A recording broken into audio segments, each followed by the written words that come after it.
Hello po, Mr. JCL po pala ulit. And yung nagbabalik po. At pag-usapan natin yung latest upload ni Kalinga Prab kahapon. And bago pala sila bumalik ng diet ay dumaan muna sila sa Mall of Asia. At itong araw sila Yancy at si Carla ay first time na makapunta dito. At talagang mangha-mangha sila sa ganda ng Maynila, ng Mall of Asia. And yun nga. And papunta pa lang sila, sinalubong na sila agad ng napakaraming suporta ng mga supporter nila. And yun, mga nagpa-feature sa kanila.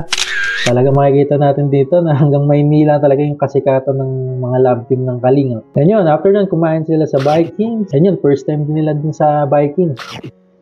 And talagang na-enjoy nila to. Talagang na-enjoy nila yung travel na to. Hindi lang sa Palawan, kasi sa Maynila, na-enjoy nila. And after nun, yung isang supporter ng Kalingap, may pinakitang picture na kamukha ni Jomar, yung anak niya.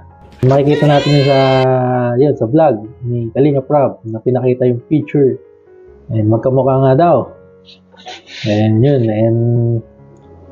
So yun, napakarami lang supporter dun sa Maynila din. Talagang inabakan sila. Grabe rin talaga yung support ng mga taga-suporta nila kahit saan sila pumunta na mayroong supporter na nandun, nag-aantay sa kanila. Grabe rin kasi talaga yung mga love team ni Kalinga Prab, talagang inaabangan ng marami, napakaraming supporter.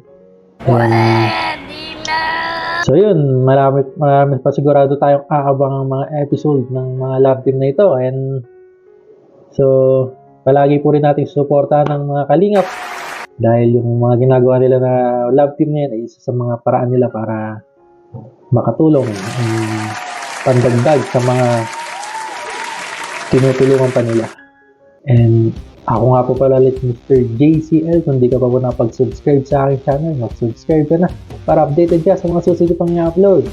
So yun lang po. Thank you!